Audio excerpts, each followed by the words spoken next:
Preparing for our Dolomite.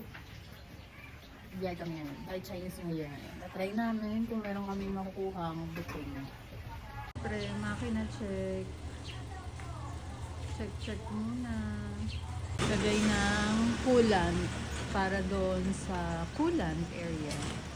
Booking number 1. From Holy Spirit to Kupang na Antipolo pala yan. Second booking, Marikina to Tagaytay.